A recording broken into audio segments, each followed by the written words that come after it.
Good afternoon, everyone. Welcome to Friday, Live with Lyda. It's a beautiful sunny day out there, but don't be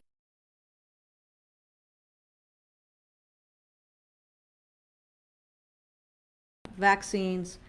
We're going to talk about, and we're going to talk real briefly about Mardi Gras, which, if we were having it, would have been this weekend. So, beginning with COVID and the COVID numbers, things are still looking better. We are seeing in the city of St. Louis, number of cases yesterday was 35, 18 the day before that. That's new cases. Average for the last 7 days has been 32 cases, new cases a day. That's much better than it has been. Even looking back to just the last day of January, we were averaging 56 cases per day. So continuing to make very good progress on number of cases. Similar in terms of number of hospitalizations. We're looking at currently, these numbers are 2 days old, the hospitalization numbers. 400 people are in the hospital with COVID positive or suspected positive. 100 of those 400 people are in the ICU. So 25% of the people who are in the hospital are in the ICU for COVID. Of those, 63 people are on ventilators. That's still a number of very sick people. But the number of people in the hospital has improved significantly.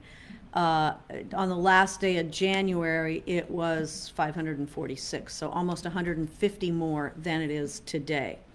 So hospitalization numbers are better, new cases are better. Patients admitted to the hospital, on average, this is a 7-day average, 47 per day on average have been admitted to the hospital for the last 7 days.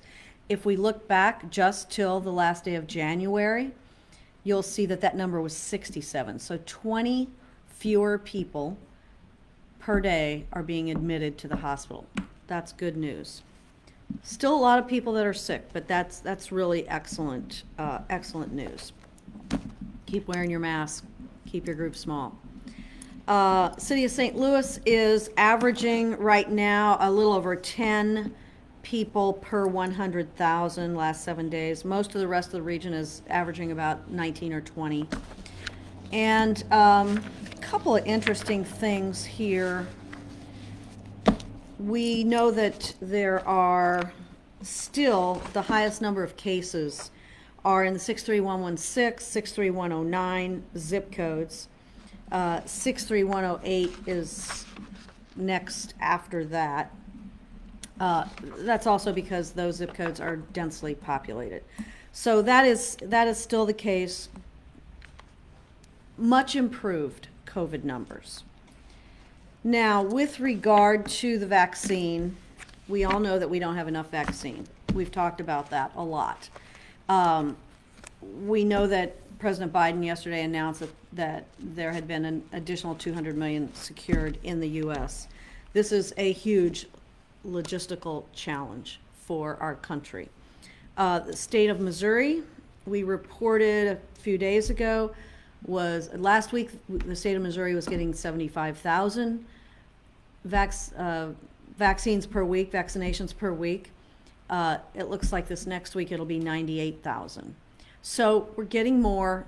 City of St. Louis, I should say St. Louis region, we're also getting more. The city expects to get about 900 doses a week coming into our local public health agency, our health department.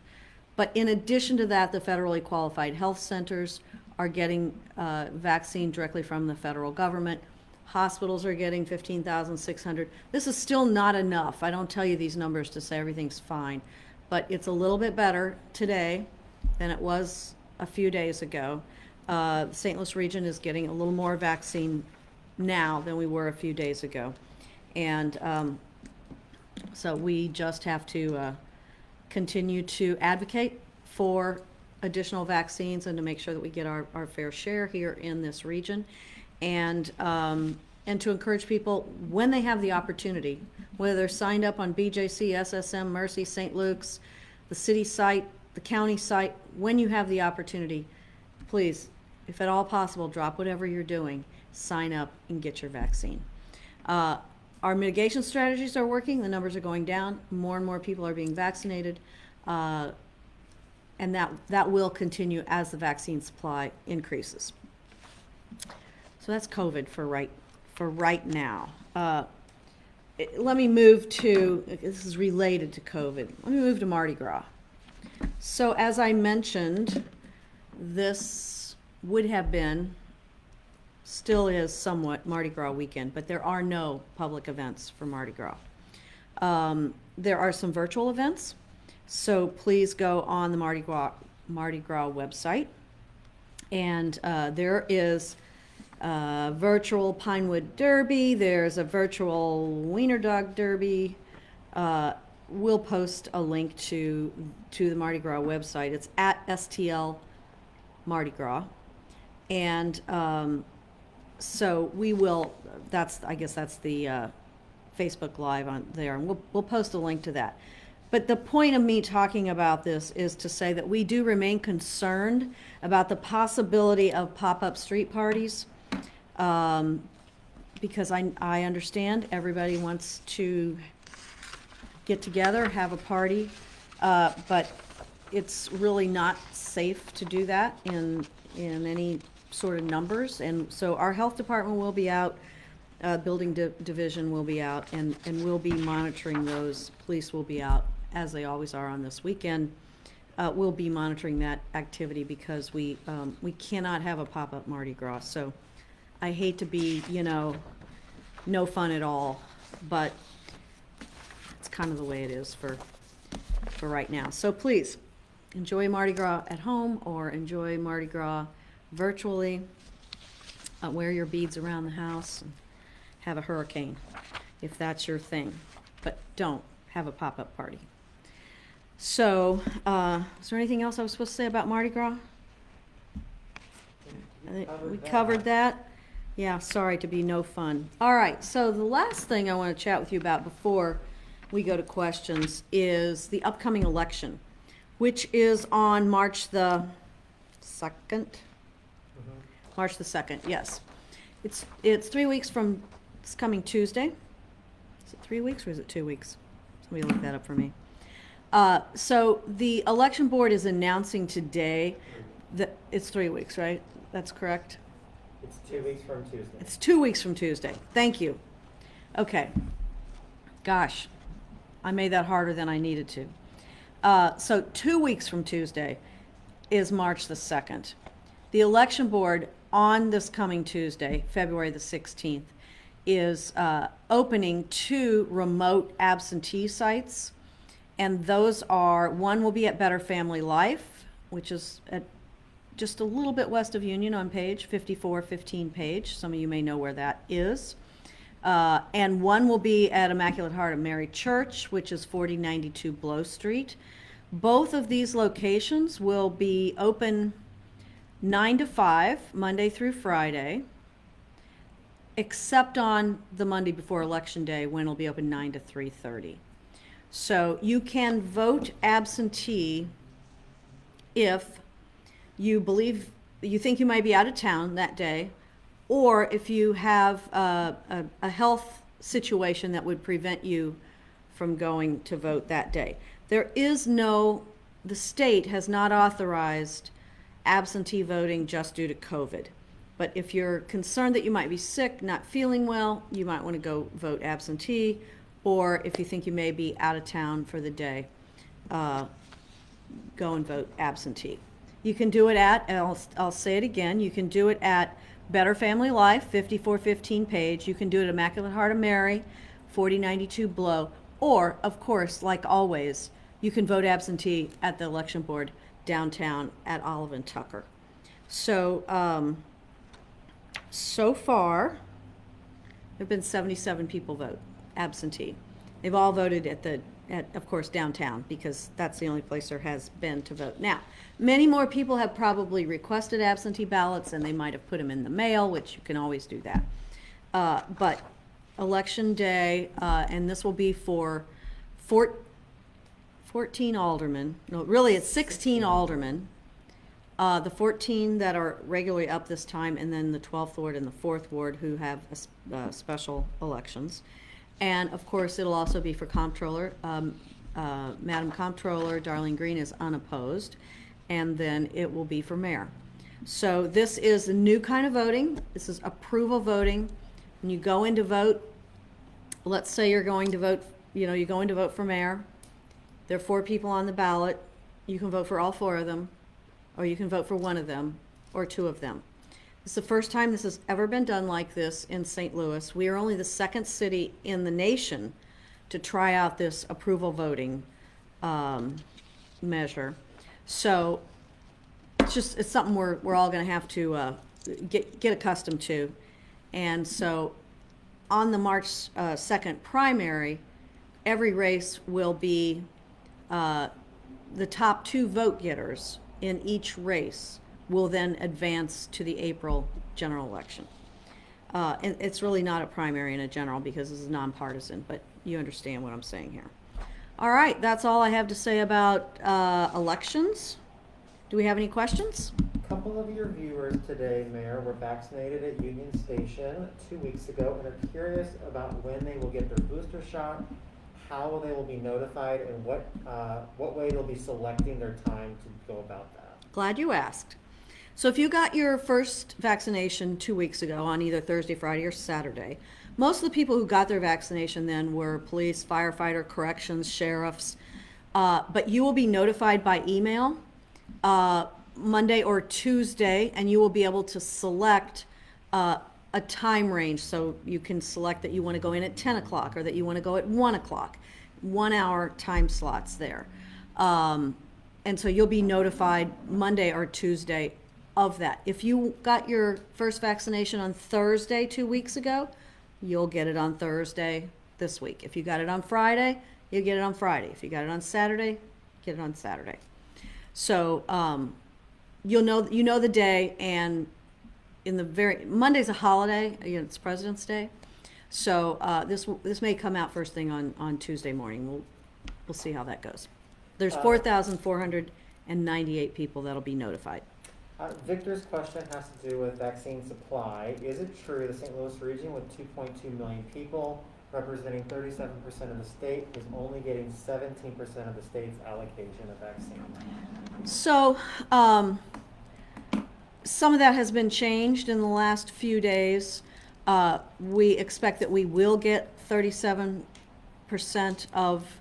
since we have 37% of the population. When I say we, what I mean there is a 12-county area, because it's the state has divided it up into highway patrol districts. And so we are Troop C, and so those 12 counties have 37% of the population.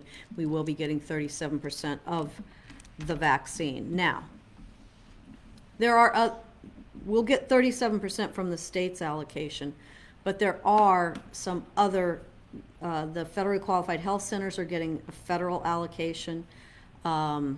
Shortly, there'll be, some drugstores will be getting the federal pharmacy program allocation.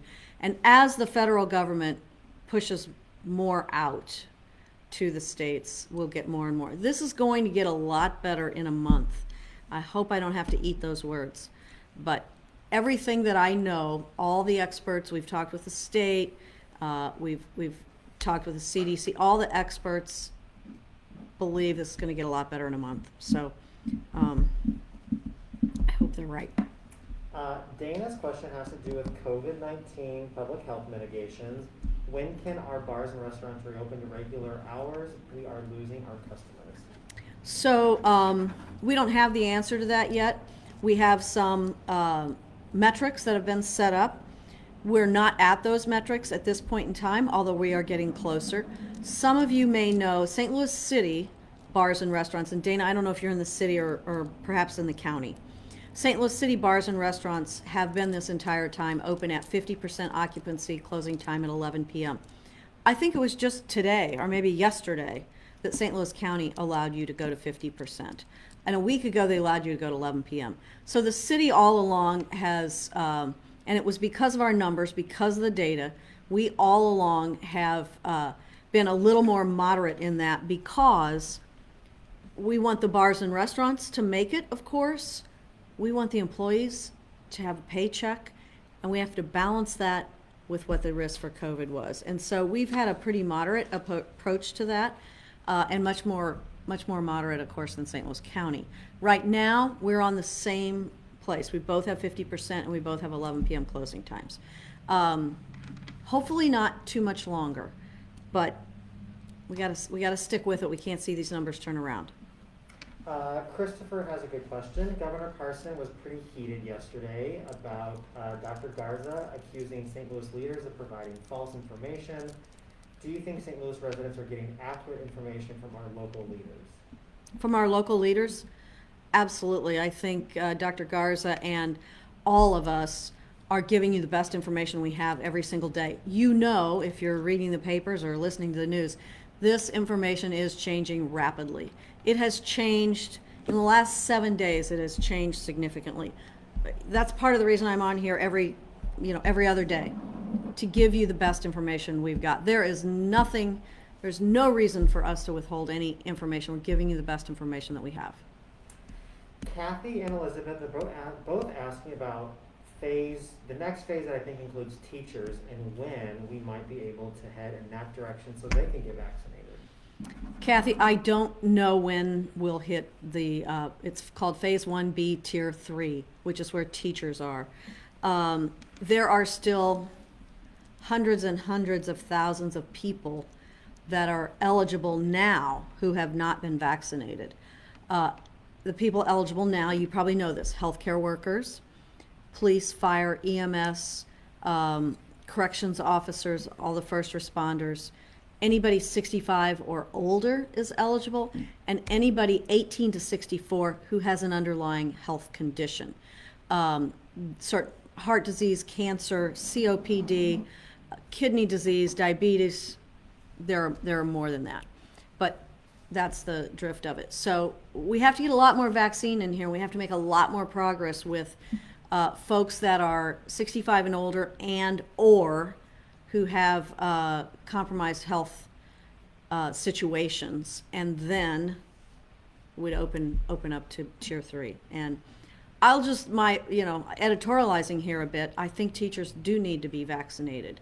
Teachers need to be vaccinated. The people who work at Schnucks or Deerbergs, or I'll miss a store here, but the people that are checking you out at the grocery store, who are seeing the public day in and day out, they need to be vaccinated. There are a lot of people who work in jobs where they come in contact with the public regularly who do need to be vaccinated. That certainly includes teachers. We just need the supply of the vaccine. And if we can get the supply, and if we can get the logistics down. And, so far, the logistics have primarily been left up to the local jurisdictions. St. Louis City has had events. St. Louis County has events. We do it differently. St. Charles has events. National Guard is having some mass vaccination events. And so everybody's doing it a little bit differently. It's going to take all of us pulling together. I am very hopeful that we can, at least in the city of St. Louis, engage our pharmacies, CVS and or Walgreens. That has not occurred yet. I did talk with Dr. Randall Williams yesterday about that, and potentially there's a path to do that, but it's not right now. It's not today. But as I said, things are changing rapidly in this area, and for the better. This is a very difficult situation. We need more supply, and we need the logistics. So. Nadine is watching. Mayor has a question about the notification system. She signed up through the city's health department. Is there anything else people can do in the meantime while they're waiting for notifications? Nadine, the thing that you can do in the meantime is sign up on BJC's list, Mercy, SSM, St. Luke's, St. Louis County. We have, I think I have this with me. We've got 54,000 people signed up on our list in the city. 10,000 of them live in St. Louis, do not live in the city. I don't actually know where they live, but they do not live in the city, so outside the city. 44,000 folks live in the city.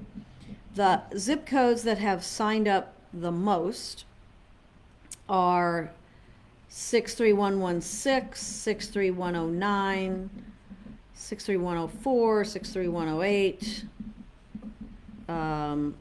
63139. So folks who, those are the most signups. And another pretty interesting thing about this data is that people that were born between 1945 to 1955 or 60, that's the highest number of people that have signed up.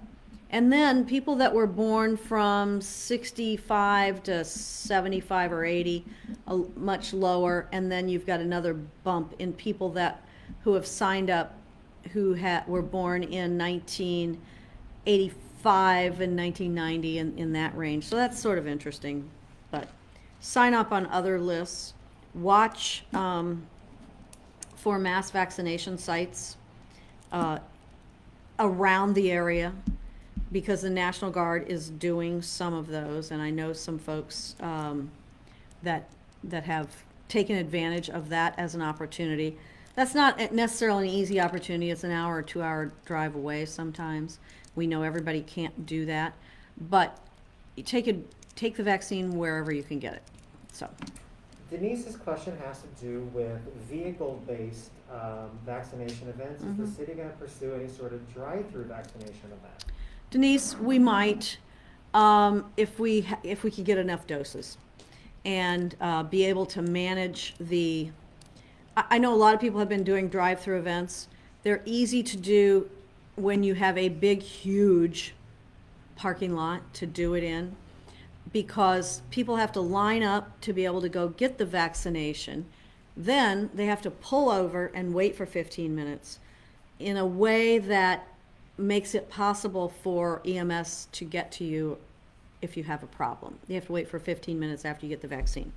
Most people, the vast majority of people, have no problem, but we don't want you just driving off and then having a problem. So, you know, it is easier to do those mass drive-through vaccination events in areas where you have a little more space than our densely populated city. Michael's question along those lines, has there been conversation about using maybe the Dome or the Convention Center downtown St. Louis? There has been conversation about that. That would not be a drive-through event. That would be a drive-up, park, walk-in event. It's huge. You've got to have enough doses to make that worthwhile. You know, at Union Station, where we did it 2 weeks ago, and we'll do the second dose again in a week. You know, we were vaccinating 1,800 people a day. So the Dome could do even more than that, but we don't actually have that much vaccine right now. So we'll see. That's a possibility. The Dome is not the easiest place to park for a lot of people. It's not hard for me. I've worked downtown every day of my adult life. I would know where to park, but it's not the easiest place to park. So we're thinking more about places that are a little more centrally located, but that have a lot of space and that are on public transportation routes. So. Last couple of questions. It is 2:30. Jermel's question has to do with the cold weather, Mayor, and do you have enough places for unhoused people to go during this bitterly cold weather? Jermel, thank you for bringing that up. We talked about that on Wednesday. Yes, we do have enough places. We have additional shelters. We have an additional shelter that just came online today. You probably know that we are allowing people to stay there during the day. Let me tell you, I am very worried about this. We have enough places for people to go to be inside. What we can't always do is persuade people to go inside. But this temperature, this next few days, is deadly cold. No one can safely stay outside in this temperature. So, Jermel, I don't know if you maybe are an outreach worker or know of someone. Please don't let anybody stay inside. Every day, we have a warming bus at 5:30, right across from City Hall here, 13th and Chestnut, where people come at 5:30, warm up in the bus, and then we transport them via smaller vehicles to various shelter locations. We get a report, I get a report every night of how many people are showing up to be transported. It ranges from 25 or 30 on a night, sometimes as much as 50, but we have beds. We need people to be inside. Frankly, we need them to be inside during the day too. You know, a high, I think, of 6 or 7, unsafe to be outside, so. Last question we have is from Charlotte Mayer, asking about Heat Up St. Louis and how people in the region can apply for utility assistance. Heat Up St. Louis, you go to their website. We'll post that. I'm not sure I can rattle it off right now, but we'll post that if you need utility assistance. Of course, you got to keep the heat on, and in this brutally cold weather, be extra careful with space heaters. There have already been 2 fires this year. I talked with Chief Jenkerson this morning that they believe are attributable to unsafe use of a space heater.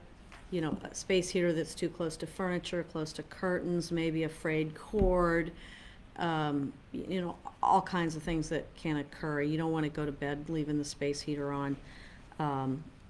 So yes, Heat Up St. Louis, we'll post a link to it. That is it today, Mayor. That's it for today. Thank you all. Appreciate you being with us on Friday afternoon. Stay inside this weekend, stay warm, and appreciate all you being with us. Thanks.